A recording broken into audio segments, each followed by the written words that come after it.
Hello guys, it's your boy Nattle.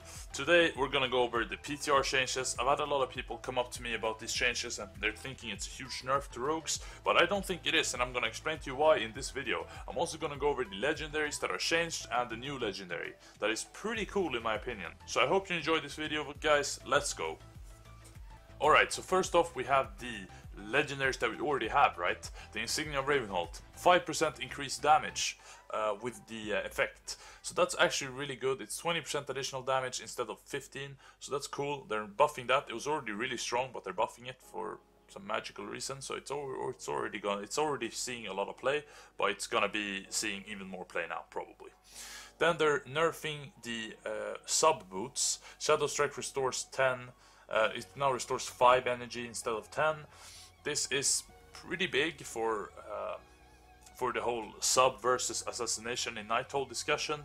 I think that's gonna be really cool. I think that's gonna put assassination ahead of sub, maybe. We don't know yet. We'll see in the PTR. I'll try it out, both of them, and see what happens. But I think, like I've always said, like I believe that assassination is gonna be better than sub in Nattle. So we'll see how it is. I mean, we're gonna play PTR later in the week, and we'll see. Then we have the a change to the green skin outlaw cuffs, the outlaw legendary. It has 700% increased damage instead of 400%, but it doesn't really matter. I mean, if you have them for outlaw, that's cool, but I don't play outlaw anyway, so it doesn't matter. Then we have the neutral legendaries. Basically, they're buffing my belt that I have, so that's cool. They're making it so now the effect is about 85% health instead of 90. And also heals you for 100% of the damage done. That would have been nice to have on Scenarios, to be honest, because I die all the time there because I do so much damage. It would be nice to have that heal on Scenarios, but yeah, Scenarios will be an old boss by then. But maybe we'll get another chance to take that heal or whatever. So then they're changing the Fuss Secret also. It now will grant you the buffs, the haste and movement speed. Will interrupting also, which is really cool. So that just means if you have this, you have to be a kickbot basically and take the interrupts. It's making this ring really strong for a lot of classes, but not for rogues, to be honest, because 25% haste don't really benefit us that much. So yeah, and they're also changing it to 25% haste instead of 15.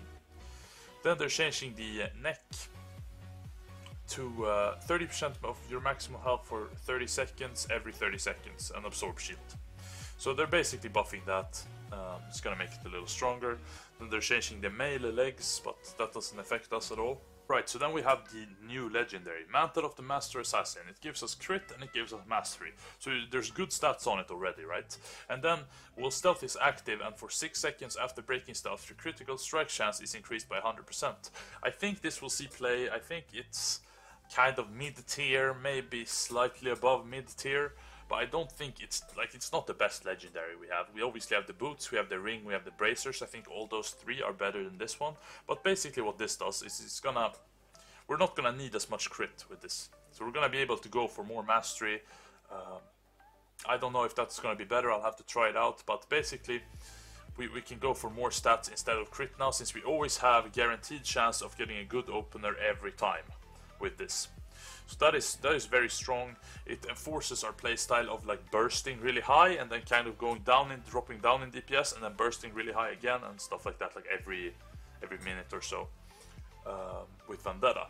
But it kind of enforces that playstyle a little bit. I don't think it's that great of a legendary, but surely it's a good effect. Like it's not a horrible legendary in any way. So I think this will see play. It's not the best legendary in the world, but I think it's good.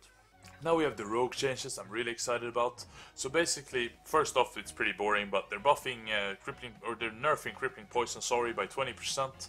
It doesn't really matter to us. It doesn't affect our DPS or anything. But the real big hitter here in the patch notes, no one really came to me about this. They only came to me about the nerfs and asking about them, but I guess no one saw this, I don't know. But basically, Rupture will now give us 150% of our attack power instead of 25%. Basically, right now we have 25% on the live servers.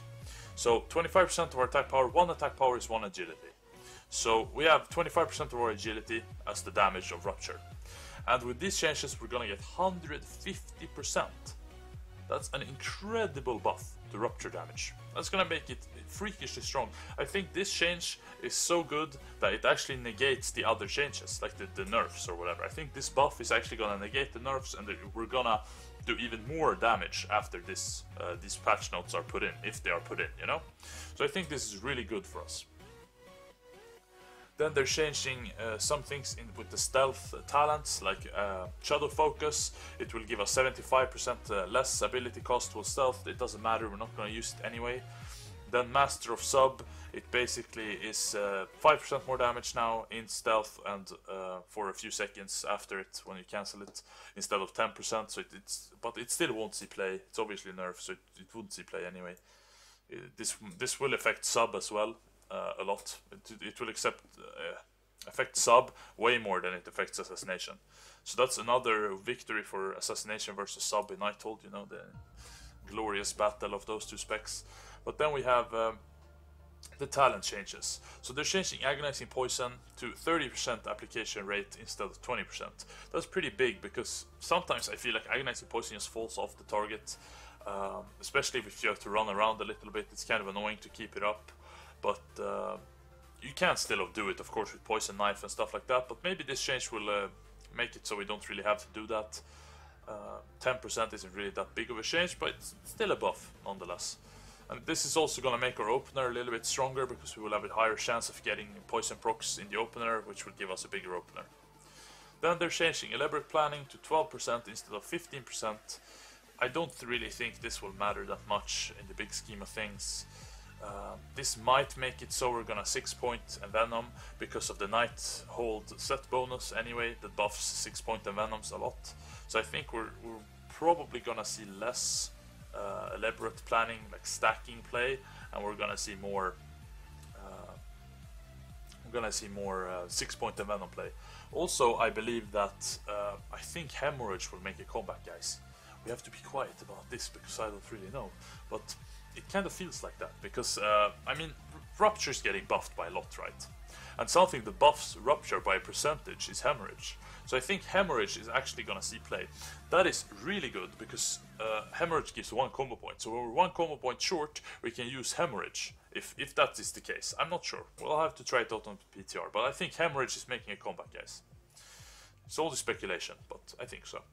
Then they're nerfing Exsanguinate to 80% instead of 100. That's okay. I mean, it's just enforcing the meta of playing Agonizing Poison. I mean, we already play Agonizing Poison on the most stuff, I feel like. So Exsanguinate is kind of just there for some fights, and now it's getting nerfed. It will see even less play, but I think that's okay. I really prefer the Agonizing Poison playstyle anyway, so that's how it is. Then they're changing Internal Bleeding. They're making the damage, the bleed from Internal Bleeding, they're making it stronger through Kidney Shot. We don't use it on bosses anyway, so it doesn't really affect us. Then they're changing Shadow Focus, as I said earlier, but it will hit Sub a lot harder than it will hit Assassination. Then they're changing Subterfuge to 125% instead of 100% garrote damage. I think this is really cool, because that will make it see play in Mythic Plus, I think, more than it already was. It's not that big of a change, but it's still gonna see more play, I think. I still probably won't use it, because you know, I'm about that Night Stalker life. I want to do the big boss DPS. That's what I like doing, and that's kind of what I feel my role is in the dungeon, is to take down the bosses really fast. I mean, we do some DPS on trash, but it's not really that much. So that's basically the class changes, guys.